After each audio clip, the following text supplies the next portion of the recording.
Hey, salut, c'est Rem de TV. J'espère que tu vas bien, que tout le monde va bien. Que la première vidéo surtout vous a plu. J'ai vu qu'elle avait fait 280 vues, je crois. Des bons likes et des bons commentaires. Merci beaucoup pour les commentaires surtout. Et j'ai vu qu'on était bientôt 35 abonnés. C'est super, en une vidéo. Merci à vous. Aujourd'hui, on se retrouve pour une nouvelle vidéo. Du coup, un thread d'horreur. Trois histoires. Une courte, une petite et une moyenne. Parce que j'ai pas fait une grande non plus, parce que sinon la vidéo va durer 30 ans. Mais que dire de plus? Bah, abonnez-vous, likez, commentez, partagez, faites tout ce que vous voulez. Peu importe. Mettez-vous dans le noir. Popcorn, chips. Et voilà. C'est parti.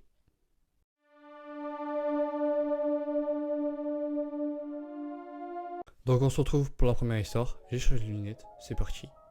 Donc, cette histoire, c'est la plus petite. On commence par la plus petite. C'est mieux, comme ça, au moins, on gravit les échelons petit à petit. Donc, notre personnage principal s'appelle Josh. Il nous raconte cette histoire il n'y a pas si longtemps, parce que l'histoire se déroule en 2023. Il est étudiant, tout va bien dans sa vie, etc. Et il est en train de conduire dans une forêt et il remarque qu'un pick-up le suit. Il le colle. En gros, genre, imaginez, vous êtes au stop, bah, il y a une voiture derrière vous, c'est pareil. Sauf que là, il conduit. Il remarque aussi que son essence, il est presque à plat, en pleine forêt. Ça, c'est vraiment très dommage, je pense. Je pense que vous aussi, vous le pensez. Et il remarque au loin une station essence. Donc là, il est soulagé, forcément. Genre, c'est normal, quoi. Il nous dit qu'il a garé son pick-up pas très loin de la pompe essence pour au cas où, si vraiment la personne le suit, pour en être sûr. Le pick-up s'est garé juste derrière lui. Josh est sorti de la voiture pour aller remplir son réservoir de carburant. Et là, un homme sort du pick-up. 1m90, costaud, tatoué, regard froid et menaçant. Rien qui nous présage de bon. Mais c'est pas grave. Josh va quand même aller chercher son carburant. Et on verra. Peut-être qu'il est mort. On sait pas. Bah non, c'est pas possible. Puisqu'il nous raconte l'histoire. Il nous dit qu'il est rentré dans la station essence. Forcément pour aller payer l'essence, bien sûr. Et il essaye de voir si l'homme le suit. L'homme le colle toujours très près, comme en voiture. Donc je sais pas si l'homme l'aimait ou je sais pas, peut-être un coup de cœur, je sais pas. Hein. L'amour ça existe, hein, entre nous. Bleh. Non, je rigole, pardon. Et l'homme le suit à l'intérieur. Donc Josh décide de créer une conversation pour éviter que l'homme derrière lui s'en prenne à lui directement en fait dans un magasin parce que tout est possible. Et il passe un coup d'œil en regardant l'homme derrière nous. Donc on va l'appeler Kevin. Bon, c'est pas un beau prénom mais c'est pas grave. Et Kevin évite du regard Josh. Il a l'air perdu, triste, énervé surtout. Je sais pas, peut-être il s'est fait quitter. Je sais pas. Il nous dit qu'il a payé. Logique, je pense. À moins qu'il ait. Ce soit un voleur, peut-être. Il nous dit du coup qu'il a payé et qu'il est sorti de la station essence pour entrer dans sa voiture. Il remarque que le pick-up n'est pas là. Donc il souffle de soulagement, hein, bien sûr. C'est normal. Après un coup de stress, tout le monde souffle.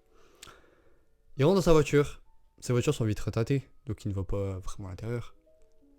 Il s'assoit. Et là, il remarque que notre petit Kevin, il est sur le siège passager. Étrange, non? Hein? Et il lui dit d'une voix grave: démarre. Bon, je sais pas faire la voix, mais bref. Et là, j'ai pas le choix. Enfin, forcément qu'il n'a pas le choix en fait. Il n'a absolument pas le choix. Parce que 1m90, c'est musclé, etc. Franchement, Josh, t'as des balls, hein. Parce que. Voilà quoi. Du coup, il nous dit qu'il a repris la route. Forcément. Et que l'homme le regardait avec un regard gentil. Avec un petit sourire narco quand même. Donc, peut-être il sourit sa tronche, hein, on sait pas. Hein. Franchement. Josh nous dit qu'après quelques petits kilomètres, 4-5 environ, comme il nous a dit, il réfléchit à une solution. Il doit garder son calme, forcément, parce que sinon ça pourrait empirer les choses. On ne sait pas qu'est-ce qu'il est capable de faire, ce petit Kevin. Donc il pense à une solution. Il a son téléphone dans sa veste, et sa veste, est derrière. Donc là, il trouve une solution, et il dit: à Kevin, est-ce que tu as faim? Kevin, surpris, lui dit ça. Pourquoi pas? Il y a un Intermarché, pas très loin d'ici. Si tu veux, je te prends à manger. Bizarre. Pendant qu'il commandait à manger, notre ami Josh composa le numéro de la police, forcément. Tout en étant discret. Bien sûr, il a pris sa veste et son téléphone du coup. En espérant qu'il le trace avec leur GPS. Forcément, la police peut tout faire avec ça, normalement. J'espère pour lui. Il nous dit qu'après avoir récupéré la voiture, il a repris la route avec notre ami Kevin. Et après quelques kilomètres, encore une fois, je pense qu'ils en font beaucoup, hein, parce que là, ça fait une petite dizaine quand même. Il remarque que derrière lui, une sirène et les lumières de la police sont là. Il pense être libéré. Tant mieux pour lui. L'homme à côté de lui, notre petit Kevin, commence à paniquer. Il s'arrête sur le bas-côté. La police, arme en main, sort notre petit Kevin de la voiture. Et tout est bien qui finit bien. Notre ami Josh a repris la route. Et voilà. C'est la fin de la première histoire. J'espère qu'elle vous aura plu. On enchaîne avec la deuxième. Donc on se retrouve pour la deuxième partie de cette vidéo. Nous sommes sur la deuxième histoire. Toujours sur le thème montagneux, forestier, etc. Donc dans cette deuxième histoire, c'est Marie qui nous le raconte. Elle a 18 ans. Elle est québécoise. Bonjour aux gens du Québec. Et elle aime faire des randonnées en montagne. Elle dit qu'elle est toujours un peu en sécurité puisqu'elle est avec son chien qui s'appelle Pablo. Pas très beau prénom Pablo parce que bah voilà quoi, c'est un peu Pablo quoi. Bref. Passons.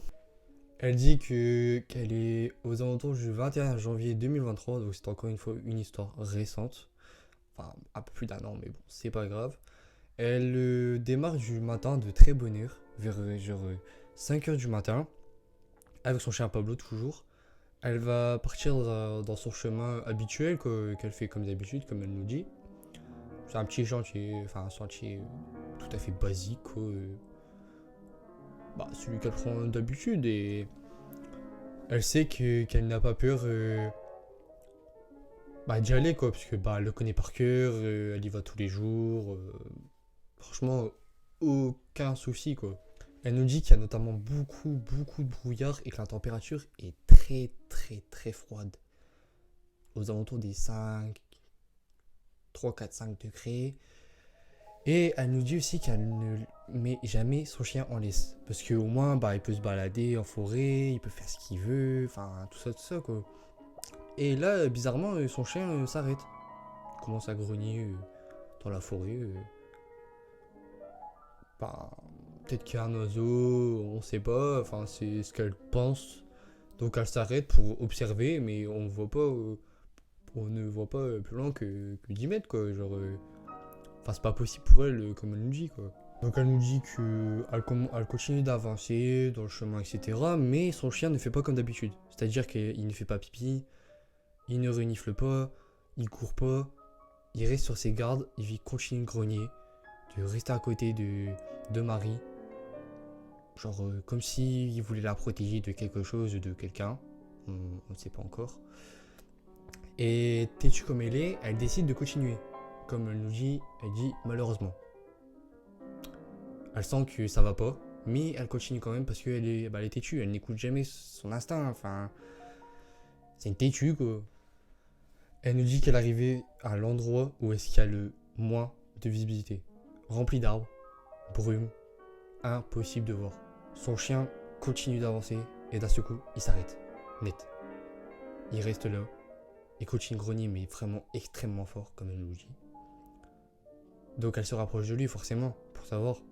Elle veut l'attacher pour qu'elle continue d'avancer, etc. Son chien fait demi-tour, normal. Bah, il se barre, il part. Elle se retrouve tout seule. Une boule au ventre, énorme, comme elle dit. Elle se sent oppressée. Elle regarde autour d'elle, genre elle tourne en rond, etc. Et impossible pour elle de savoir ce qui se passe. Parce que, je sais pas. Elle est pas bien, voilà quoi. Elle décide de faire demi-tour, de rejoindre son chien. Elle rentre chez elle. Elle décide de raconter l'histoire à ses parents. Donc, elle raconte ce qui s'est passé, etc.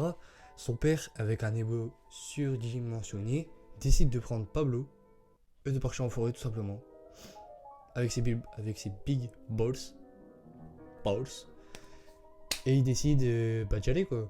Il prend un chien et voilà quoi. Il part en forêt, littéralement. Lui, pareil quoi. Je sais pas, voilà. Elle nous dit que son père revient 3 heures après et qu'il n'y avait rien, que sûrement Pablo grognait après un animal ou peut-être qu'il était devenu un peu fou. On sait pas, enfin c'est ce qu'il nous dit littéralement quoi. Rien de mauvais présage quoi. Un an après, donc littéralement à peu près au mois de janvier 2024 quoi, donc là il y a actuellement 7-8 mois. Son père et elle en rediscutent, littéralement, en rigolant, etc. Et son père d'un seul coup s'arrête de rigoler et lui dit écoute, maintenant tu es devenue un peu plus vieille, je peux te raconter ce qui s'est vraiment passé. Bon bah là je me mets dans cette situation, je me fais littéralement dessus. Il nous dit que si elle aurait continué 10 mètres, mais vraiment juste 10 mètres, donc littéralement la taille de ma chambre, en longueur, elle aurait vu un homme nu, pendu, avec des traces de griffes. Un pied en moins. Bah, c'est pas mal, hein. Franchement, c'est vraiment super cool. Donc, en gros, à 10 mètres près, elle serait traumatisée à vie, comme elle nous dit. Franchement, à 10 mètres, c'est pas beaucoup. Mais comme il y avait énormément de brume, ce que je comprends, elle l'a littéralement pas vu. Elle nous dit que depuis, elle n'est plus jamais retournée en randonnée. Et bah, ça tombe bien parce que bah, moi, j'ai plus du tout aller en forêt et en randonnée, quoi. Genre, franchement, on est deux, Marie. Voilà, quoi. Du coup, ben, c'est la fin de la vidéo. 2 histoires, une courte et une moyenne. J'espère que ça vous aura plu. Que ben, j'ai essayé de mettre des images, etc. etc. N'hésitez pas à me redonner des retours en commentaire. J'ai essayé de parler un peu plus fort parce qu'on m'a demandé de mettre le micro un peu plus proche et d'enlever la mousse. Et voilà. J'espère que ça vous aura plu.